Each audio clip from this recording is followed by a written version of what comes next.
बिस्मिल्लाहिर्रहमानिर्रहीम। अस्सलाम वालेकुम नाज़रीन, हमारे सिरिया प्रोग्राम फ़ैसले जी घड़ी मां आफ्ताब मोगेरी। मां हमेशा चवंदा त फ़ैसला थियण खपनि उहे फ़ैसला तारीख़ी फ़ैसला जेके तारीख़ में भी यादि रहनि ऐं धरती धड़ियुनि खे बि क़ाबिल क़बूल हुजनि। फ़ैसले जी घड़ी में अॼु ॻाल्हि कयूं त वॾो अहम फ़ैसिलो थोरी देरि पहिरियां इस्लामाबाद जी जेको आहे सो वेझो जेको आहे सो क़ैदियुनि जी वैन ते हमिलो PTI जा केतिरा ई MPA ऐं उन सां गॾोगॾु केतिरा ई क़ैदी जेको आहे सो फ़रार थियण में कामयाब थी चुका आहिनि। पर थोरी देरि पहिरियां जेको आहे सो इहा इस्लामाबाद पुलिस जे तरफ़ां इहा बि ॻाल्हि साम्हूं आई त क़ैदियुनि खे वरी गिरफ़्तार कयो वियो आहे ऐं कुझु क़ैदी अञा बि जेको आहे सो उनजी तलाश जारी आहे जेके फ़रार थी चुका आहिनि। डेरा इस्माइल खान में जेको आहे सो ख़ारजीन दहशतगर्दनि जी FC चेक पोस्ट ते हमिलो, 10 एहलकार जेको आहे सो शहीद थी विया, जंहिंमें सदर आसिफ अली ज़रदारी, वज़ीर आज़म पाकिस्तान शहबाज शरीफ़, वज़ीर आला सिंध बिलावल भुट्टो ज़रदारी, ॿिया केतिरा ई अॻुवाणनि अॼु in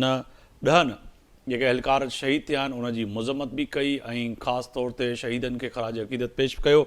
chief justice Pakistan क़ाज़ी Faez ईसा जो अॼु चइजे त पंहिंजे पूरे उन जेको सर्विस हुई, जेको उनजो मुदत ते मुलाज़मत हुई, उनजो आख़िरी ॾींहुं हुयो अॼु जेको आहे सो उनजे करे 6 जजनि जेको आहे सो उनजे ज़ोराने में यानी कि जेको जजनि जे तरफ़ां ॾिनो वियो हुयो उन में 6 जज अॼु शरीक न थी सघिया ऐं वेंदे वेंदे चीफ जस्टिस क़ाज़ी फ़ाइज़ ईसा जे मथां भी जेको आहे सो चीफ जस्टिस जेको कारकर्दगी हुई उन लाइ वाज़े तौर ते अॼु चयो त असां जेके फ़ैसिला कंदा आहियूं उहे कागज़नि जे टुकड़नि ते कंदा आहियूं, कागज़ जेके असांजे साम्हूं रखिया वेंदा आहिनि उन्हनि जे ई तहत जेको आहे सो फ़ैसिलो कंदा आहियूं। यकीनन ई इहो फ़ैसिलो जेको बि हूंदो आहे उहो उन्हनि एविडेंस जी बुनियाद ते हूंदो आहे, पर फ़ैसिले जी घड़ी में जेके बि फ़ैसिला कया आहिनि उहे अलाह जी दरबार में यकीनन ई उनजो हिसाब किताब ॾियणो पवंदो। PTI बानी जी 2 भेणियूं जेको आहे सो अॼु रिहा थी चुकियूं आहिनि। किथे न किथे जेका कल्ह बि ॻाल्हि कईसीं त पाकिस्तान तहरीक इंसाफ़ खे या त ढील ॾिनी वई आहे या डील थी चुकी आहे जेका हिन वक़्तु नज़र अचे पई। कल्ह जेको आहे सो बुशरा बीबी जी रिहाई, अॼु जेको आहे सो वरी तय आहे त बानी PTI जी जेको आहे सो 2 भेणियुनि खे जेको आहे सो ज़मानत मिली वई। जस्टिस मंसूर अली शाह साहब जेको आहे सो अॼु ख़त लिखी करे ॻरा इल्ज़ाम जेको आहे सो लॻाया साबिक़ chief justice Pakistan justice Qazi Faez Isa ते। इहे वॾा अहम सुवाल पंहिंजे साम्हूं आहिनि ई आहिनि। इन सां गॾोगॾु PTI जी जेको आहे सो अॼु आलमी मुहिम ते जेको आहे सो सिंध जे जेको आहे सो सीनियर वज़ीर शर्जील इनाम मेमण केतिरा ई सवाल उथारे छॾिया। अॼु शर्जील इनाम मेमण तवजो ॾियारायो त किथे न किथे इहा ॻाल्हि त तय आहे त पाकिस्तान तहरीक इंसाफ़ दुनिया भर में जहिड़ी रीति पाकिस्तान जा मुख़्तलिफ़ जेके क़ौमी असासा आहिनि, क़ौमी जेके चइजे त राज़ आहिनि, क़ौमी जेके पाकिस्तान जे अंदरि जेके सूरत हाल आहे उनखे परॾे में वेही करे जहिड़ी रीति जेको आहे सो कोशिशि करे लॻे ईअं पियो त इहा इसराइल भी जेको आहे सो अहिड़ी रीति न करे जहिड़ी रीति जेको आहे सो पाकिस्तान तहरीक इंसाफ़ जी क़यादत ऐं ख़ासि तौर ते जेके ओवरसीज़ तहरीक इंसाफ़ जा अॻुवान आहिनि उहे जेके उते वेही करे मुहिम हलाइनि पिया, इहा वॾी ख़तरनाक आहे। इन ते ॻाल्हि ॿोल कंदासीं। मुंहिंजा मोज़िज़ महिमान गुल मोहम्मद रिन साहब आहिनि, सीनियर अॻुवाणनि पाकिस्तान तहरीक इंसाफ़ सां जो तालुक़ु आहे, अव्हांजी वॾी महिरबानी। ऐं असांखे जॉइन कयो आहे इंजीनियर ग्याचंद साहब आहिनि, पाकिस्तान पीपल्स पार्टी जा सीनियर अॻुवाणनि, अव्हांजी बि वॾी महिरबानी। काज़ी अदनान फ़रीद साहब आहिनि, सीनियर अॻुवाणनि पाकिस्तान मुस्लिम लीग नून जा, उन्होंने भी वीडियो लिंक से ज्वाइन किया है, अव्हांजी वॾी महिरबानी। सबसे पहले मैं आपकी तरफ आऊँगा काज़ी अदनान फ़रीद साहब। थोड़ी देर पहले ये खबर आई कि इस्लामाबाद जो है कैदियों की जो वैन थी उन पर हमला हुआ और कई कैदी और कुछ MPAs जो इसमें शामिल थे कैदियों की वैन में, उन पे ऊपर भी बड़े अहम जो केसेस थे वो फ़रार होने में कामयाब हो गए। मगर इस्लामाबाद पुलिस का दावा है कि नहीं जी हमने दोबारा गिरफ़्तार किया है। 4 पुलिस एहलकार भी इसमें ज़ख्मी हुए, इस्लामाबाद पुलिस के जो है तर्जुमान कह रहे हैं। जी बहुत शुक्रिया मुगेरी साहब, आपकी मेहरबानी। और यकीनन हम सब ने ये खबर सुनी है और ज़ाहिर है कि एक बड़े ही अफसोस की बात है कि इस किस्म के मामला बजाय इसके कि कानून का, अदालतों का सामना करें, अपने केसेस को वहाँ डिफेंड करें, उसमें ज़मानतें हासिल करें और फिर आज़ादी हासिल करें। लेकिन बदकिस्मती ये है कि अगर आप इस पैटर्न को देखें तो ये एक कंटिन्यूसली किसी किस्म का पैटर्न फॉलो हो रहा है जिसके आड़े ना कोई अदालत आती है, ना कोई कानून आता है, ना कोई ज़ाब्ता आता है और बाज़ हद तक तो मतलब हर हद तक जाने को तैयार हैं। तो तरीका ये है कि अदालतों को फेस करें, उसमें अपनी जमानतें लें। ये हैरान कुन सूरत हाल है कि अगर अदालतों से जमानतें नहीं मिली तो कैदियों की वैन के ऊपर हमला करके अपने बंदों को आज़ाद करा लिया जाए। तो यकीनन ये हम सब के लिए बड़ी परेशान कुन सूरत हाल है। और मैं समझता हूँ कि कई माह से काजी साहब ये भी सुनने में आ रहा था, अली अमीन गंडापुर की जो मूवमेंट है उसके बाद यही आ रहा था कि हम बानी पीटीआई को अडयाला जेल पर हमला करके छुड़वाएंगे। तो लग रहा है कि तसलसल ये वही तसलसल है। जी, ये वही तसलसल है। मैं वही आपको अर्ज कर रहा था कि ये मतलब ये है ना कि इस किस्म का टफ वक्त से कौन सी पार्टी, पॉलिटिकल पार्टी है जो नहीं गुजरी। पाकिस्तान पीपल्स पार्टी की अगर मैं बात करूं तो वो भी, उन्होंने भी वक्त गुजारा है। उनके कायद ने फांसी भी ले ली, और ये वक्त हमारे कायद मियां मोहम्मद नवाज शरीफ साहब ने, मियां शहबाज शरीफ साहब ने, उनकी फैमिली के एक एक बंदे ने, हमारी टॉप टियर लीडरशिप ने, हमारे वर्करों ने, सब ने ये वक्त गुजारा है। लेकिन कभी कानून को हाथ में लेके या आइन को ताराज करके या सिर्फ अपना सेंट्रली स्पेसिफिक, अपना मतलब पर्सनल स्पेसिफिक एजेंडा लेके कभी कोई नहीं चला आगे। यकीनन उसमें एहतजाज भी करते रहे सब लोग, लेकिन ये अनोखी बातें मैं अर्ज कर रहा हूं कि जैसे बानी पीटीआई को अगर गिरफ्तार कर लिया तो उन्होंने 9 मई कर देना है। अगर उनके कुछ कारकुन या उनके एमपीएस गिरफ्तार हैं, उनको जमानतें नहीं मिल रही हैं, तो उनको कैदियों की वैन पे हमला करके उनको आजाद करा लेना है। तो अगर कायद पीटीआई के बानी अगर अडियाला जेल में है तो गोया हमने पूरे पाकिस्तान को इकट्ठा करके क्या मिसाल सेट करना चाह रहे हैं पाकिस्तान के लिए। कौन सी, यकीनन खान साहब बहुत से लोगों के लिए रोल मॉडल है, होंगे, राइटली सो। तो ये कौन सी मिसाल कायम करने जा रहे हैं हम अपने मुल्क के अंदर, कि जिसके अंदर हम कहते हैं कि ना हमारे आड़े कोई कानून आए, ना हमारे आड़े अगर कोई आईनी तरमीम हो रही है तो हमारे आड़े कोई आईनी तरमीम ना आए। अगर कोई चीफ जस्टिस आना है तो वो हमारी मर्जी का आए। अगर हम कोई फौज में कोई अपॉइंटमेंट होनी है तो वो हमारी मर्जी से आए।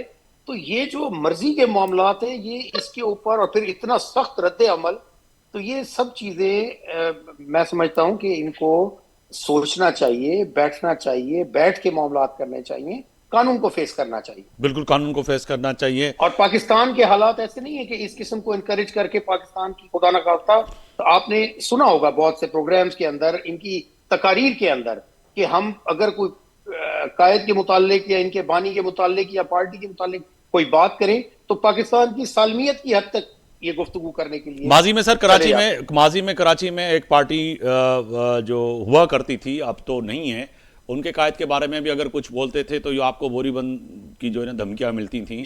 ये वही तर्ज अमल लग रहा है कि ये शायद उस तरफ ला जा रहे हैं। मगर पाकिस्तान तहरीक इंसाफ में बहुत से अच्छे लोग भी हैं, पढ़े लिखे लोग हैं। ये चंद ही मुट्ठी भर लोग होंगे जिनको पढ़े लिखे लोग भी बेचारे परेशान हैं कि ये पाकिस्तान तहरीक इंसाफ को लेके कहाँ जा रहे हैं। ऐसा ही है। ज्ञानचंद साहब, सबसे पहले तो मां तहां ॾेई ॾिस तय आहे त फ़ैसिले जी घड़ी में वॾो अहम फ़ैसिलो। हिकु त इहो जेको वैन ते हमिलो, कैदियुनि जी वैनुनि ते हमिलो, केतिरा ई कैदी फ़रार थी विया, 4 पुलिस अहलकार भी जेको आहे सो ज़ख़्मी आहिनि। पोइ चए त इहा हिकिड़ो प्री प्लानिंग जेको आहे सो हुयो मनसूबो, जंहिंजे तहत जेको आहे सो अॼु एतिरनि माण्हुनि खे छॾाइण जी कोशिशि कई वई आहे। ॾिसो, सभ खां पहिरीं त इहो जेको वाक़ो थियो आहे, ऐं उन जी मज़मत थो कयां त इन क़िस्म जो वाक़ो जंहिंमें ई एमपीएज़ या कोई स्पेशल असिस्टेंट ब चवनि था उन अंदरि मौजूदु हुयो, पर हिकिड़ो बि आम कैदी हुजे उन ते कोई हमलो थिए ऐं पुलिस उन्हनि खे प्रोटेक्ट न करे सघे, या पुलिस जे बिया ते बि हिकिड़ी वॾी कमज़ोरी त आहे। बिल्कुलु। पर जेकॾहिं पीटीआई वारनि कयो आहे त उन खां वधीक इहो ख़तरनाक आहे त हिकिड़ी पॉलिटिकल पार्टी, उन जा वर्कर जेकॾहिं पंहिंजे पुलिस जी तहवील मां माण्हुनि खे ईअं छॾाइण जी कोशिशि कंदा, उन खां पोइ उहा अफ़सोसनाक सूरत हाल आहे। पर जेकॾहिं ईअं आहे त उहा सूरत हाल कीअं थी पैदा थिए? सूरत हाल ईअं थी पैदा थिए त हिननि जो हिकिड़े सूबे जो चीफ मिनिस्टर उहो ऐलान कंदो थो वठे त आऊं अडियाला जेल मां पंहिंजे लीडर खे आऊं हितां वेंदुसि ऐं ज़बरदस्ती छॾाए ईंदुसि। इन क़िस्म जो जेकॾहिं माण्हुनि खे इनकरेज इन्हनि शयुनि खे कयो वेंदो ऐं माण्हुनि खे इन सां मोटिवेट कयो वेंदो, तव्हां हमला करे ऐं छॾायो। हिकिड़ो पासो त इहो आहे जंहिंजी मुतवक़ा तौर ते पीटीआई जे माण्हुनि इन वैन ते हमिलो कयो आहे। चवनि था जेके 4 माण्हू गिरफ़्तार थिया आहिनि हमिलो कंदड़नि में, उन्हनि में हिकिड़े MPA जो पुटु बि आहे। तो सही वाकई जेकॾहिं क़िस्म जी सूरत हाल आहे त वधीक अफ़सोसनाक सूरत हाल आहे। बाक़ी जेकी कुझु हिननि एज़ ए पॉलिटिकल पार्टी कयो आहे उहो कंहिंखां लिकियल छुपियल कोन्हे को। इमरान ख़ान गिरफ़्तार थियो आहे, इमरान ख़ान जा जेके अमल आहिनि हुन पंहिंजी असेंबली खे पर असां त ज्ञानचंद साहब असां त कलाकूं वेठी इहा पिया ॾिसूं ख़बरूं जेके अचनि पियूं त ॾाढियूं मुस्बत ख़बरूं हुयूं पाकिस्तान तहरीक इंसाफ़ जे लाइ त पहिरियां बुशरा बीबी जी रिहाई, पोइ उहा डील हुजे या ढील हुजे, वरी अॼु जेको आहे सो 2 उन जूं हमशीरा यानी कि भेणियूं उन जी ज़मानत मंज़ूर थियणु, ऐं कल्ह जेको आहे सो सेनेटर फैसल वाडा बि जेको आहे सो वाज़े तौर ते ॿुधायो, ऐं हिन खां अॻु में बि ॿुधायो त पोइ चइजे किथे न किथे बिहाइंड द सीन जेको आहे सो इहा ढील ऐं ढील वारो मामिलो इहो तइ थी चुको। त पोइ हीअ छा ज़रूरत पई त क़ैदियुनि खे छॾाइण ऐं हमिलो करणु? सम्झो पिया त माना हिकिड़ी जेका धड़ाबंदी आहे PTI में उन जी वजह बणिजी त छाकाणि त कंहिंखे का ख़बर आहे ई कान, क़यादत आहे ई कान, कमान इन कंट्रोल कंहिं हिकु वटि आहे ई कान। ऐं घटि में घटि असां जेको ऑब्ज़र्व कयो उहो इहो त ही जेका असांजी तरमीम अचणी हुई, उन तरमीम ते जंहिं अंदाज़ में हू मौलाना सां गॾु ई वेठा, उन जे बावजूदि कम से कम हू हिकिड़े पॉलिटिकल प्रोसेस जो हिसो थिया। उहा जेका इन्हनि तरमीमनि जी कमेटी पार्लियामेंट जी ठहियल हुई उन में बि हिननि पार्टिसिपेट कयो। ही सिर्फ़ु उन शइ खे ओन न करे सघिया, उहो इन जे करे न करे सघिया त छाकाणि त इमरान ख़ान न करे छॾी। अदरवाइज़ हिननि जी बि ख़्वाहिश हुई त असीं हिनखे सपोर्ट कयूं। कंहिं बि तरमीम जे कंहिं बि नुक़्ते ते ही एतिराज़ न करे सघिया ऐं चयूं त असीं 90% हिननि पाण प्रेस कॉन्फ्रेंस करे चयो आहे त 90% असीं हुन सां एग्री था थियूं। इहो पॉलिटिकल रवैयो, ही जेकॾहिं पॉलिटिकल रवैयो अख़्तियार करणु शुरू थियनि न त हिननि सां यकीनन उन अंदाज़ में गवर्नमेंट बि डील कंदी। पर जॾहिं नज़र अचे हिकिड़े सूबे जो चीफ मिनिस्टर वफ़ाक़ ते हमिलो करण लाइ माण्हुनि खे गॾु करे निकिरी थो पए, पोइ उहा ॿी ॻाल्हि आहे त मुड़सी कोन अथसि जो हितां हुतां पतली गली थो वठे भॼी थो वञे, पर हिकिड़ो नैरेटिव हू छॾे थो वञे। सर मां गुल मोहम्मद साहब ॾे बि वेंदुमि, गुल मोहम्मद रिन साहब ॾे बि वेंदुसि, अवां बि गॾु आहियो असां सां। गुल मोहम्मद साहब वॾी महिरबानी, पाकिस्तान तहरीक इंसाफ़ छा पई सम्झे ऐं अवां छा पिया सम्झो त हीउ जेको वाक़ियो आहे ख़ासि तौर ते क़ैदियुनि जी वैन ते हमिलो ऐं कुझु MPAs ऐं कुझु क़ैदी जेके सियासी क़ैदी चऊं या पाकिस्तान तहरीक इंसाफ़ जा उन्हनि खे छॾाइण वारो जेको अमल आहे इहो सम्झो पिया त वाक़ई हाणे हिकिड़ी रियासत सां मुहारो अटकाइण ऐं रियासत जे अंदरि हिकिड़ी चैलेंज अगरि वॾो वज़ीर KP अगरि इहो ऐलान करे त पोइ इहो जेको हिन वक़्तु सूरत हाल पैदा थी आहे ये ईंदड़ वक़्त में त इंतिहाई ख़तरनाक सूरत हाल जे तरफ़ वेंदासीं। गुल मोहन साहब जी मुगरी साहब पहिरियां क्लियर कया न ढील आहे न डील आहे। अच्छा असांजी नज़रियाती पार्टी न इहे कम अॼु कया आहिनि। डील त क़ौमी असेंबली में थी आहे।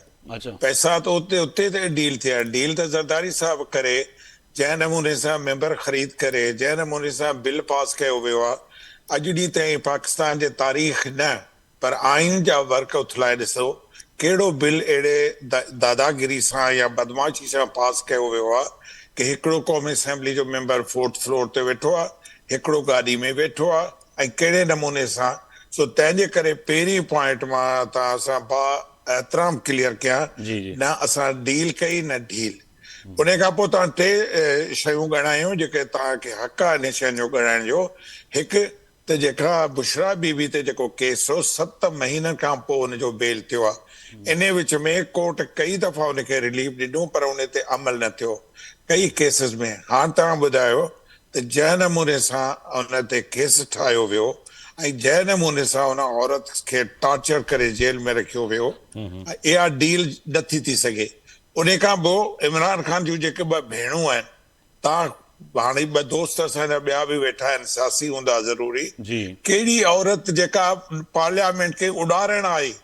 हिननि 2 भेणुनि ते केस इहो आहे त इहे बम राकेट खणी आया हुया ऐं नेशनल असेंबली खे बम सां उॾाइण जो। हाणे इहे केस में ज़रूर मां त अॼु पाकिस्तान जे जजनि खे सलाम थो कयां त कम से कम इंसाफ़ कयो अथनि ऐं इंसाफ़ ॾे हलिया आहिनि। ऐं 6 जज हाणे तव्हां ॿुधायो डील छा जेका हिन पाकिस्तान जी तबाही त जुडिशरी में शुरू थी आहे। हिन कैदी जेका वेन आहे या त कुझु बि न आहे। अॼु जेको हल्फ़नामे पे जेका सुप्रीम कोर्ट जे चीफ जस्टिस जजनि अधु जजनि शिरकत न कई ऐं उन खां पोइ तव्हां जस्टिस मंसूर अली जो लेटर पढ़ो जंहिं जेको जुमिलो दहशतगर्द डिक्लेयर कयो आहे एक्स चीफ कंहिंखे जस्टिस खे सो क़िबला साईं सॼो मुल्क जी जेका हिन वक़्तु हुकूमत वेठी आहे हिकिड़े दादागिरी टाइप जी हुकूमत, उहो सदर हुजे वज़ीर हुजे, न असेंबली में अक्सरियत आहे न सेनेट में अक्सरियत आहे न कंहिं इदारे में हिननि खे अक्सरियत आहे ऐं जेका इलेक्शन जंहिं ते खटियो ही जेके अमेंडमेंट्स आणनि पिया था अच्छा उन खां पोइ बिलावल साहब जो जेको रवैयो आहे बिलावल साहब न मिनिस्टर आहे न हुनजी का पोज़ीशन आहे कहिड़े नमूने सां उहे सभिनि सियासी लीडरनि सां ॻाल्हाए थो डील इन खे चइबो आहे मोगरी साहब डील इहा आहे डील असेंबली में थी आहे डील चीफ जस्टिस जे अपॉइंटमेंट ते चेयरमैन पाकिस्तान पीपल्स पार्टी बिलावल भुट्टो अगरि वेही करे सभिनी सां ॻाल्हाए पियो पार्लियामेंट में अंदरि वेही करे पार्लियामेंट जो हुस्न आहे ऐं तव्हांखे त थैंक्सफुल हुजणु खपे बिलावल जो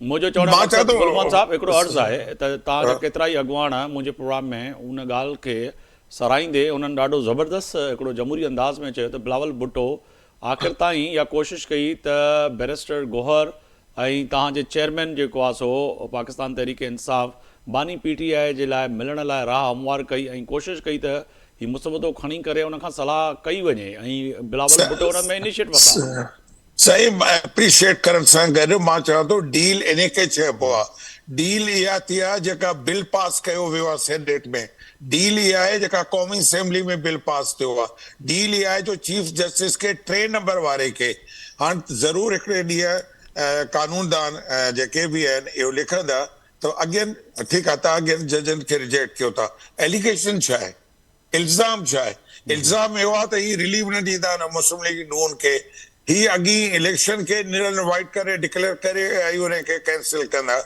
त अॼु करे मां वरी हिकिड़ो दफ़ो अर्ज़ु कंदुसि पंहिंजे ॿियनि दोस्तनि खे तव्हांखे त पीपल्स पार्टी डील करे कंदी रही आहे ऐं नून कई आहे ख़ान साहब जेका डील करे आहे त अॼु 14 महीना थिया आहिनि 14 महीना थिया आहिनि जंहिं नमूने सां उहो जेल गुज़ारे थो बाक़ी रही जेका पुलिस वेन ते थियो आहे बिल्कुलु इन जी मज़म्मत कजे पर हिकिड़े असांजे दोस्त चयो इन में पुलिस जी बि ज़िम्मेदारी बिल्कुलु पुलिस जी ज़िम्मेदारी मूंखे ब्रेक लाइ चए पियो वञे गुलमान साहब हिकिड़ी नंढी ब्रेक लाइ चए पियो ब्रेक ते था वञूं वापसि ईंदासीं त 3 महिमान मौजूदु आहिनि हिननि खां पुछण जी कोशिशि कंदासीं त ठीकु आहे डील आहे या ढील आहे पर ॿिए तरफ़ तया त पाकिस्तान जे अंदरि हिन वक़्तु ख़ासि तौर ते जस्टिस काज़ी फ़ाइज़ ईसा चीफ जस्टिस पाकिस्तान काज़ी फ़ाइज़ ईसा जे आख़िरी ॾींहं जे वञण खां पोइ जेको जस्टिस मंसूर ख़त लिखियो आहे उन में जेके जुमिला जेका गुल मोहम्मद साहब बि ॻाल्हि कई उहे वॾा ख़तरनाक आहिनि चइजे त हिकिड़ो सिटिंग जस्टिस ऐं वींदड़ चीफ जस्टिस जे लाइ अगरि अहिड़ा रिमार्क्स लिखे थो त पोइ चइजे त हिकिड़ी अदलिया जे अंदरि बि हिकिड़ी वॾी जंग आहे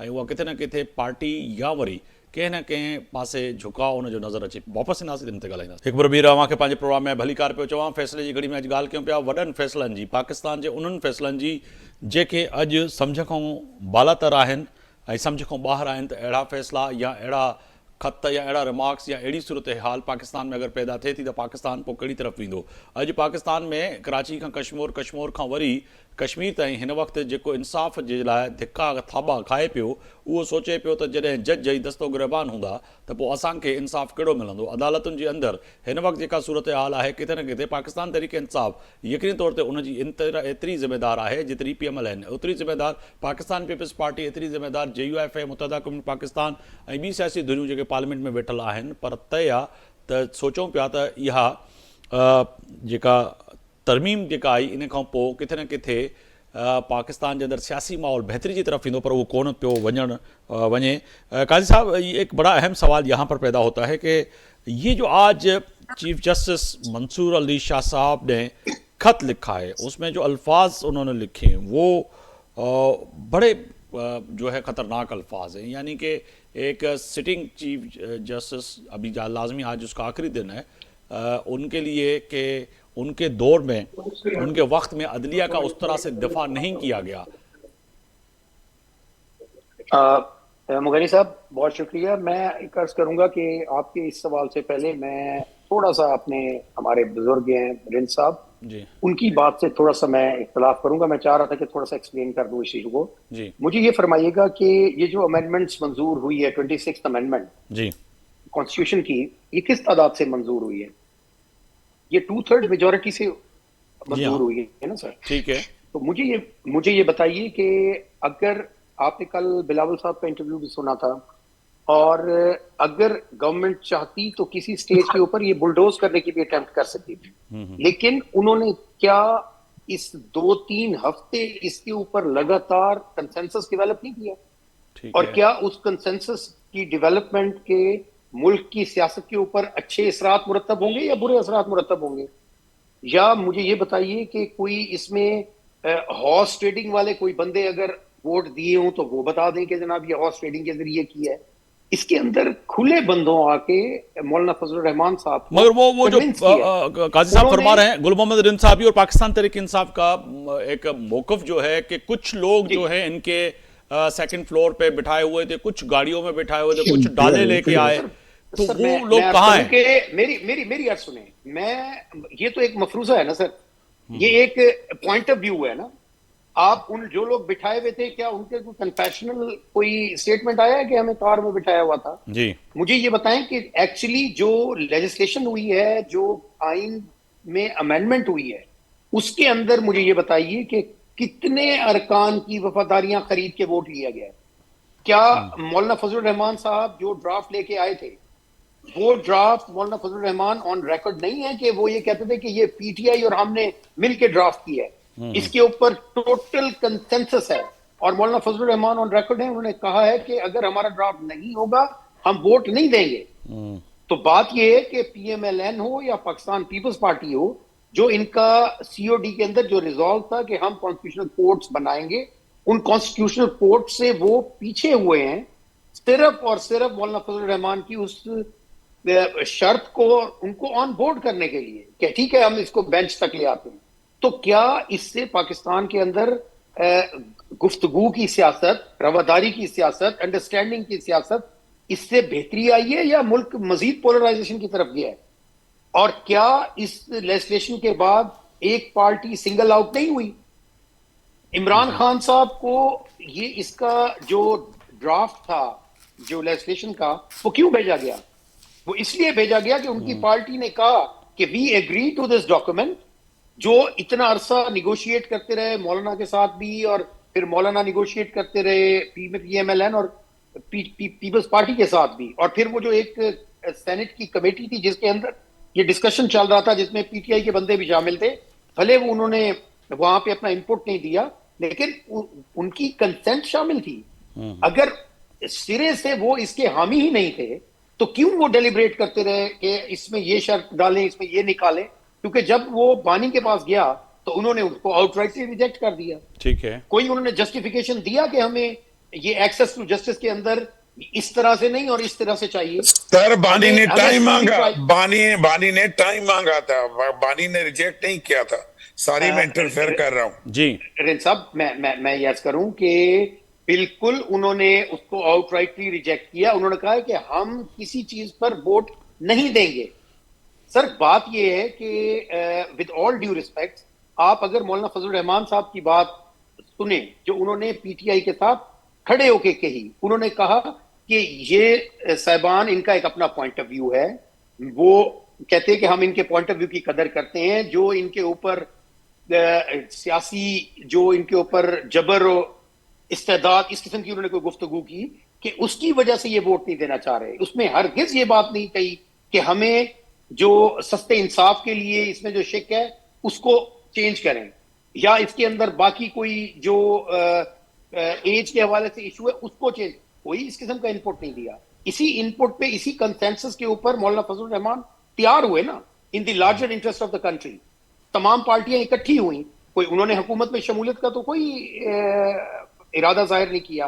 तो अर्ज करने का मकसद ये है कि हमारी तवक्को पाकिस्तान तहरीक इंसाफ से भी यही है कि जहां मुल्की मफाद की बात आए, जहां पे पाकिस्तान की बात आए, उसके ऊपर साथ दें, उसके ऊपर साथ खड़े हों, मजबूत करें जमहूरियत को. अगर ये जमहूरी सिलसिला चलता रहेगा तो क्लेंजिंग होती रहेगी. आपको मौका मिला पहले, کیا شہباز شریف صاحب نے اپنی پہلی تقریر کے اندر عمران خان صاحب کو آفر نہیں کیا کہ یہ حکومت کی وقت کی ضرورت ہے کہ چارٹر آف اکانومی ہونا چاہیے؟ آج میں بینگ اپوزیشن لیڈر یہ آفر کر رہا ہوں عمران خان صاحب کو کہ ہم آپ کے ساتھ بیٹھنے پہ تیار ہیں، بیٹھے ہمارے ساتھ چارٹر آف اکانومی سائن کریں. یہ ہوتا ہے اسٹیٹمنٹ شپ، یہ ہوتی ہے پاکستان کی پالیٹکس.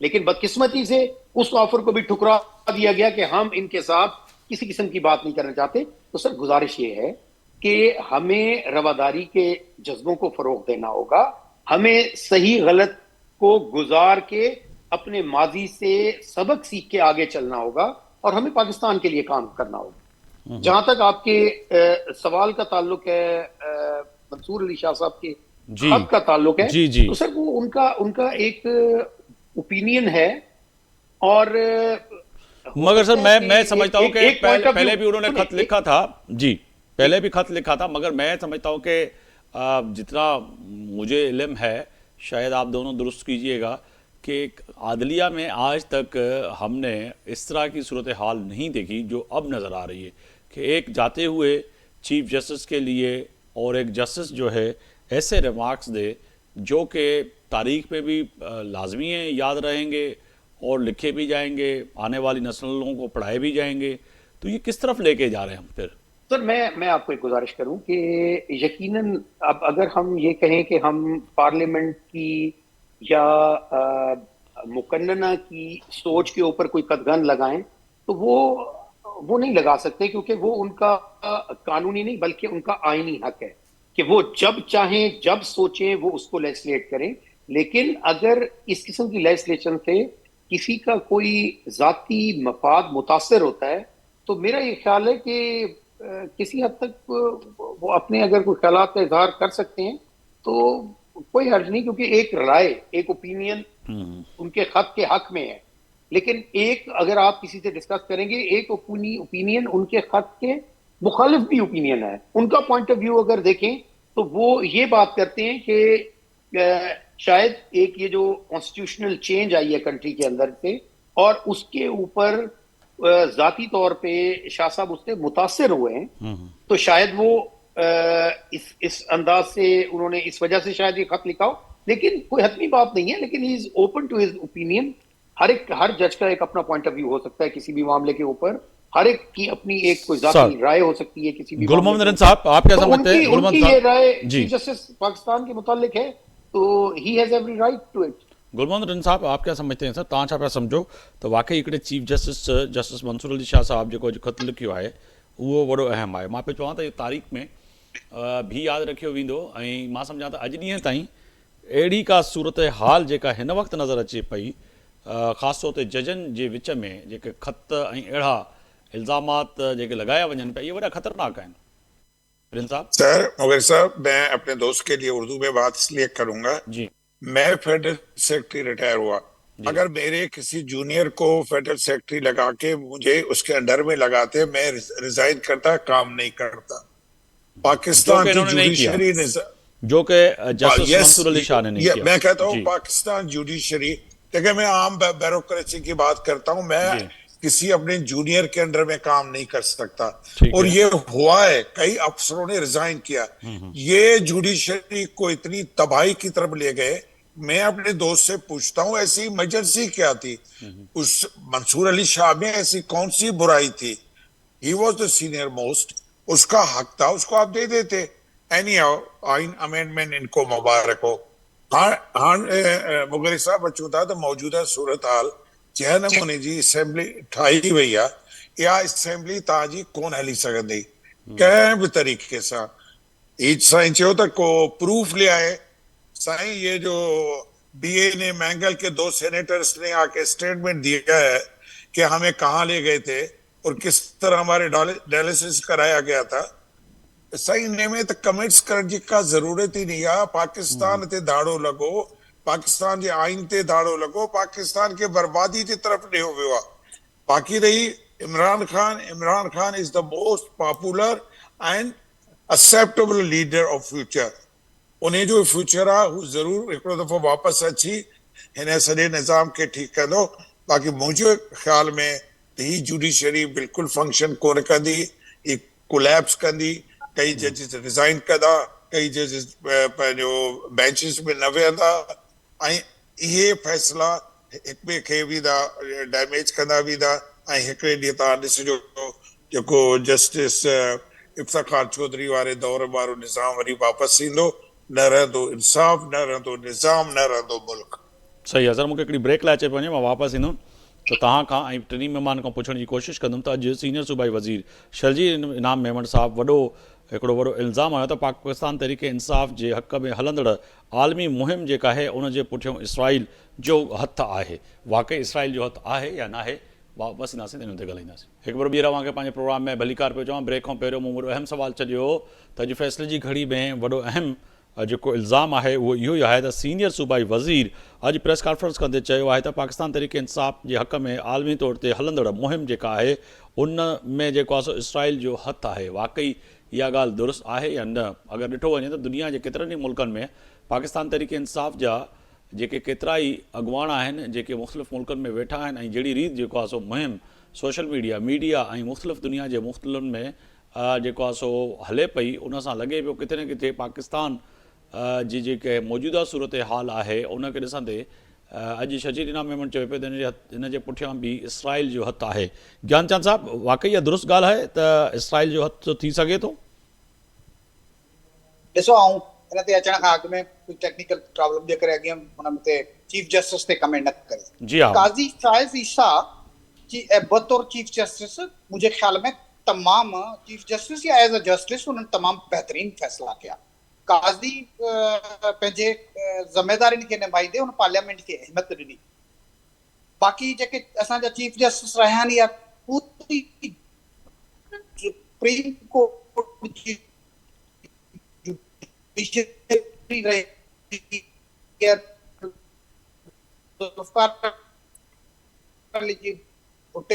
जे वक़्त खां वठी बावजूदि पीटीआई खे सीटूं ॾियनि, इन क़िस्म जा फ़ैसिला कया। पर हिकिड़े कॉन्स्टिट्यूशनल अमेंडमेंट तहत जेको फ़ैसिलो थियो आहे, जस्टिस सभु जस्टिस हूंदा आहिनि, उहो पहिरें नंबर जो हुजे या आख़िरी नंबर जे सीनियरिटी ते हुजे, पर जस्टिस जस्टिस हूंदो आहे। उन्हनि मां ई सिलेक्शन थी आहे, को ॿाहिरां कोन सिलेक्शन थी आहे, ऐं हिकिड़ी पार्लियामेंट कमेटी खे उनखे एप्रिशिएट करणु खपजे। बाक़ी पीटीआई जो जेको नैरेटिव आहे उहो असां सभिनी जे साम्हूं आहे। पीटीआई कहिड़े मरहले ते हुन पाकिस्तान जी सुपरमेसी जी ॻाल्हि कई आहे। तव्हां ज़िक्र कयो त अॼु जेको लॉ एनफोर्समेंट एजेंसीज़ जा 10 माण्हू मारिजी आहे, पर पीटीआई जे चेयरमैन जे तरफ़ां हुनजी कंडेमिशन कोन आई आहे। हिननि त हुन जेल में हुनजे चेयरमैन कंहिंजी था ॻाल्हि कयो तव्हां? बैरिस्टर गौहर जी था ॻाल्हि कयो या चेयरमैन पाकिस्तान तहरीक इंसाफ़ बानी पीटीआई जी था ॻाल्हि कयो? बानी पीटीआई त अंदरि आहे, हुन वटि टीवी बि कोन्हे, टेलीफोन बि कोन्हे, उहो वीचारो कीअं मुज़म्मती बयान जारी कंदो? बानी पीटीआई जा ॿिया सभु बयान अची था वञनि, सिर्फ़ु रुकिजी थो वञे त हिन तालिबान जे ख़िलाफ़ रुकिजी थो वञे।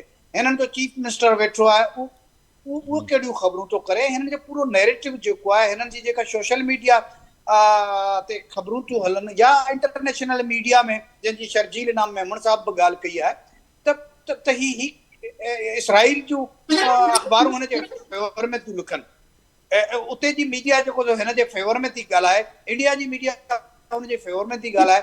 ऐं ही पाकिस्तान जी पॉलिटिक्स में न पार्लियामेंट जे के सुठे कम जी साराह करण लाइ तयारु आहिनि, न जेका शंघाई कोऑपरेशन कॉन्फ्रेंस जेका थी आहे उनजी जेका हिते थी आहे मीटिंग थी आहे, उनखे हिननि एप्रिशिएट कयो आहे। उन जे न थियण जे लाइ हिन रुकावटूं विझियूं आहिनि, या ॿियो कोई फॉरेन डिग्नेटरी अचे थो त ही को फितरूं पैदा करे पाकिस्तान जे इमेज खे ख़राब करण में हिननि का कसर कोन छॾी आहे। उन करे चई सघिजे थो त पीटीआई पाकिस्तान जे मफ़ाद में न पई सोचे, सिर्फ़ु ऐं सिर्फ़ु इहा सोचे थी त जेकॾहिं पाकिस्तान में प्राइम मिनिस्टरशिप हिननि खे ॾिनी वञे, बग़ैर कंहिं वोट जे आरटीएस विहारियो, का डील करियो, कुझु बि करियो, पर हिननि खे इक़्तिदार ते विहारियो। बाक़ी डील जो जेतिरो पाण ज़िक्र पे कयो त बज़ाते ख़ुदि हिननि जी पार्टी हाणे ढीली पड़ गई है। अच्छा, ढीली पड़ गई है और वो त हाणे ॾिसी वरितो आहे। ऐं आउं सम्झां थो त हाणे हुन में दम खम कोन रहियो आहे, उन करे हिननि पंहिंजा बूट पॉलिश करणु शुरू कई आहे, ऐं बूट पॉलिश कंदा त कुझु रिलीफ यकीनन मिलंदा। चलो, वॾी तव्हां जेको आहे सो ॻाल्हि इहा पंहिंजी जॻह ते तव्हांजो नुक़्ता नज़र आहे। मां गुल मोहम्मद निसाब शर्जील इनाम मेमण साहिबु जेको चयो पियो पाकिस्तान तहरीक इंसाफ़ जे जेका हलंदड़ आलमी मुहिम आहे उन जे पुठियों जेको आहे सो इसराइल जो हथु आहे, पोइ चइजे त वाक़ई जेका दुनिया जे लेवल ते हिन वक़्तु तव्हां मुहिम हलायो पिया, उन में किथे न किथे लॻे पियो त इहे फंडिंग, एॾा पैसा, एॾा माण्हू अहिड़ी रीति सॼी दुनिया में वेही करे कीअं पिया कठे करे सघो? पाकिस्तान जहिड़ो वग़ैरह साहब बिल्कुलु बिना तकल्फ़ जे हिकु त असां सिंध हुकूमत खे बिल्कुलु सीरियस ई कोन वठंदा आहियूं। अच्छा, सिंध हुकूमत जंहिं 17 साल सिंध सां जेका जुठ कई आहे, या सिंध खे जेको बर्बाद कयो आहे, सिंध खे जेका तबाही कई आहे, ऐं उन में वरी शर्जील मेमण सुभान अल्लाह संदसि किरदार, संदसि जे पनिशमेंट, संदसि जेल जूं ज़िंदगियूं, या जेके करप्शन जूं कहाणियूं आहिनि, हाणे कम से कम मीडिया त फ़र्क़ु रखे। अगरि को हिकिड़ो सुलझियल माण्हू प्रेस कॉन्फ्रेंस करे ऐं असां ते इल्ज़ाम लॻाए, we are bound to answer, reply ॾियण लाइ असां तयार आहियूं। सिंध हुकूमत हिन वक़्तु इस्माइल डायरी, अगरि मां गुस्ताखी करे उनजो नालो थो वठां, उन सां जेका नाइंसाफ़ी करे पई सॼी सिंध हुकूमत, जंहिंमें इन्वॉल्व थी आहे प्रेसिडेंसी खां वठी हिकिड़े CM ताईं, हाणे उन हुकूमत ते असां इहो बहस कयूं त हू असां ते इल्ज़ाम थो लॻाए त असां इसराइल जा एजेंट आहियूं। मां हिकिड़ी ॻाल्हि क्लियर कयां, पाकिस्तान PTI ऐं इमरान खान ओवरसीज़ पाकिस्तान में बेहद मक़बूल आहे, उन में सभु कम्यूनिटियूं अची थियूं वञनि। मां तव्हांखे यकीन सां ॿुधायां, 2 महीना अॻु में मां रशिया में हुयुसि, जंहिं स्टोर ते वञा, जिते बि वञा, इमरान खान पाकिस्तान, इमरान खान पाकिस्तान। सो अहिड़ी तरह उन जी मक़बूलियत जेका ओवरसीज़ पाकिस्तान में आहे, उन जी जेलसी में इन्हनि खे ॿियो चवण लाइ त का शइ न आहे। न पर ठीकु आहे, थोरी देरि जे लाइ मां कथा कलामी कयो, छो तव्हांजी मां सॼी ॻाल्हि ॿुधण लाइ तव्हांखे टाइम इन लाइ ॾिनो त तव्हां भली पंहिंजी ॻाल्हि रखो, पर हिकिड़ी ॻाल्हि हिते पैदा इहा बि थिए थी, तव्हां बि ट्रेवल कयो पिया, असां बि दुनिया में ट्रेवल कयूं पिया, गुलमोहन रिन साहब, पर हिकिड़ी ॻाल्हि तय आहे त IMF खां कर्ज़ो वठूं पिया, त IMF जी हेड ऑफिस जे ॿाहिरों पाकिस्तान तहरीक इंसाफ़ जा अवान जा ई माण्हू वञी एहतिजाज कनि पिया, उन में शर्जील मेमन कोन हुयो एहतिजाज में, या पाकिस्तान पीपल्स पार्टी कोन, अवां जा ई माण्हू हुया, त तव्हां पाकिस्तान खे कर्ज़ु न ॾियो, कीअं पिया ॾियो कर्ज़ु?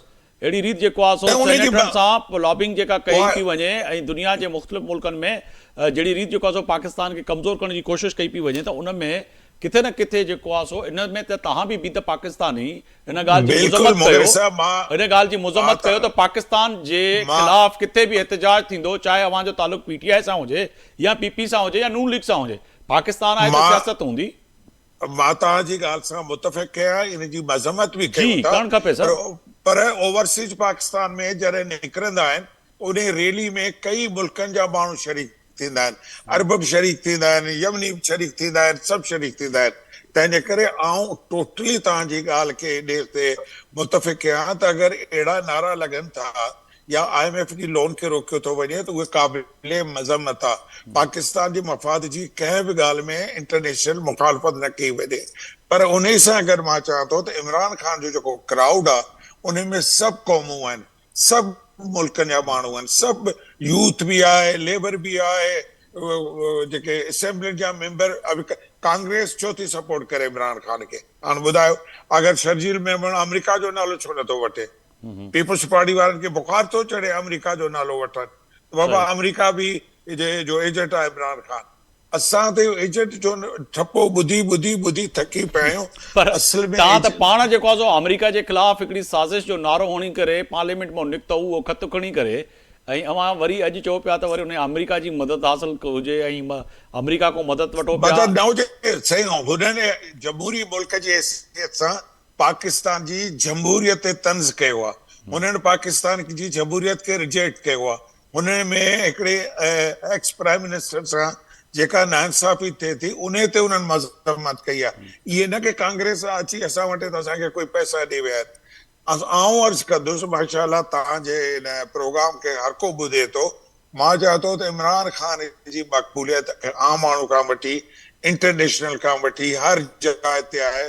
तंहिंजे करे शर्जील मेमन साहब खे भक्त अगरि अहिड़ो इल्ज़ाम लॻाए थो त असां ज़रूरु इन ते सोचंदासीं।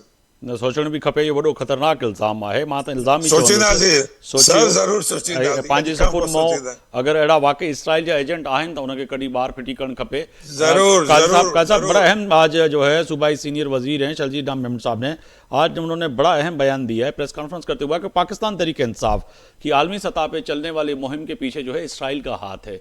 तो गुलमोहन साहब कह रहे हैं कि जी हम क्या जवाब दें, सिंध हुकूमत करप्शन में ये है वो है, ठीक है वो तो उनका मौक़िफ़ है, वाकई PMLN भी समझती है कि इतनी बड़ी मुहिम और इतना पैसा बाहर और लोगों को इंगेज करना, इतने इतने बड़े जो है जो कह सकते हैं थिंक टैंक्स को इंगेज करना मामूली बात तो नहीं है। हम भी ट्रेवल करते हैं, बड़ा खर्चा होता है सर।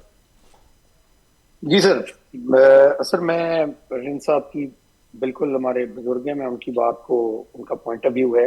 आपने लेकिन तीसरी दफा उनको मैं- बुजुर्ग मैं- कहा है, वो चीज़ है स्टिल यंग।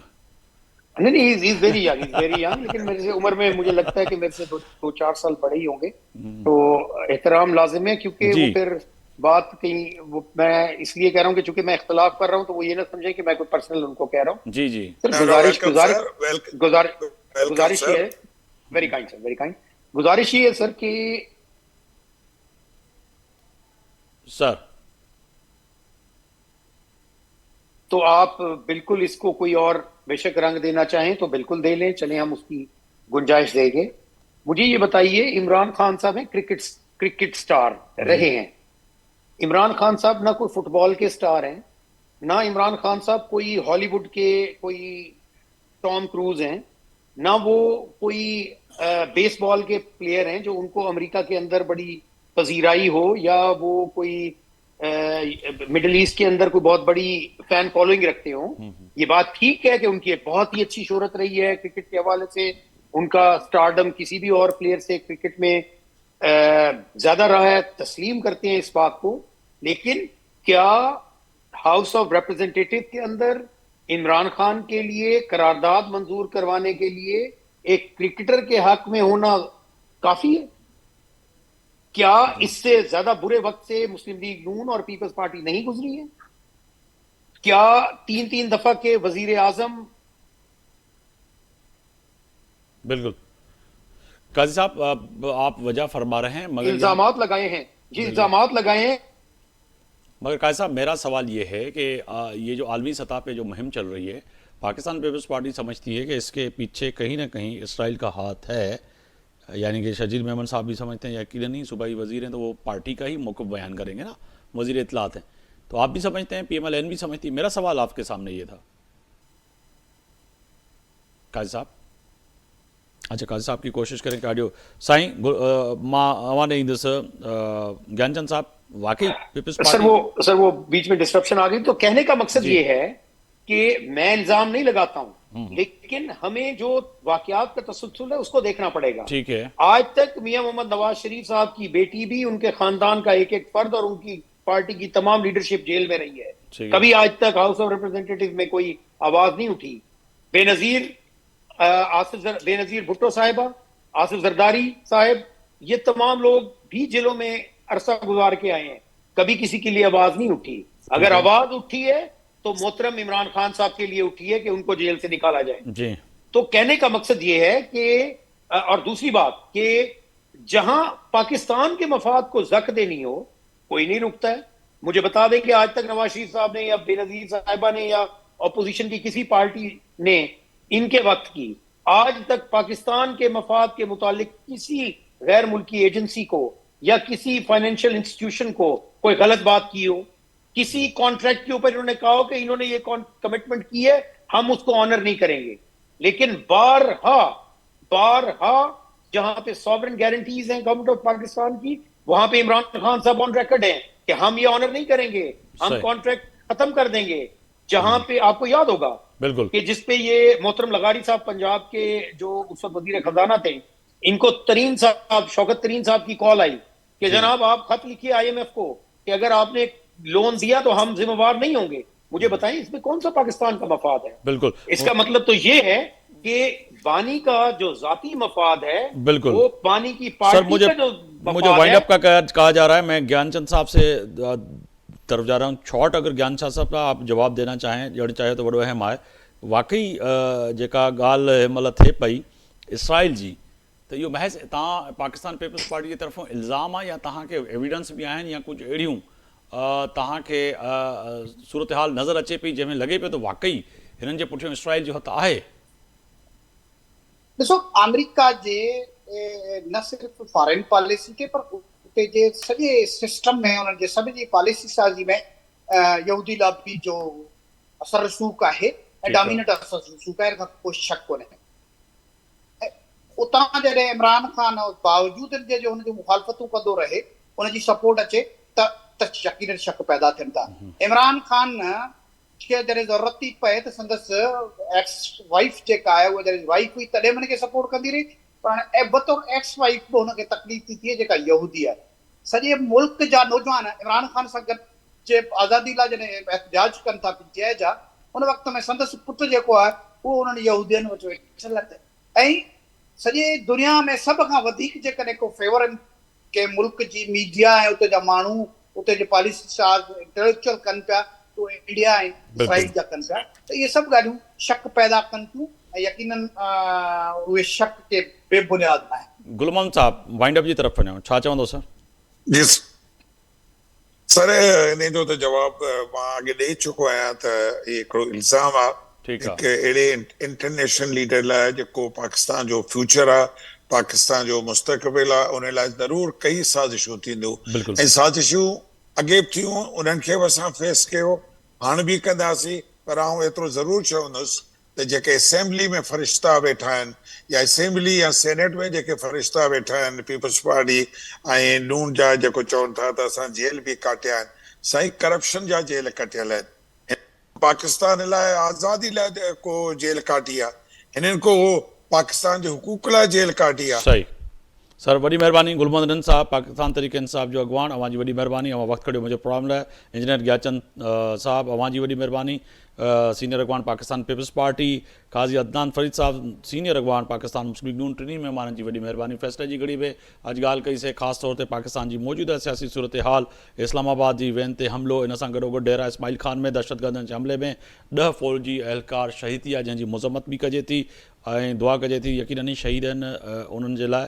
ऐं पाकिस्तान सॼो मुतहद थी करे इन दहशतगर्दी सां जेकी जंग असांजा अफ़वाज पाकिस्तान जा फ़ौजी सिविलियन इदारा विढ़नि पिया, उन्हनि सां शाना बशाना हिन वक़्तु बीठल आहिनि। 6 जजनि जी शिरकत न थियणु, इन सां गॾोगॾु जस्टिस काज़ी फ़ाइज़ ईसा जे लाइ जस्टिस मंसूर जो ख़त ऐं तय आहे त पाकिस्तान तरीक़े इंसाफ़ जी आलमी सतह ते मुहिम में इसराइल जो हथु आहे। शर्जील इनाम में इन सभिनी सवालनि ते कोशिशि कईसीं जवाबु वठण जी। सूमर ताईं आफ्ताब मोगरी खे इजाज़त ॾींदा। अल्लाह।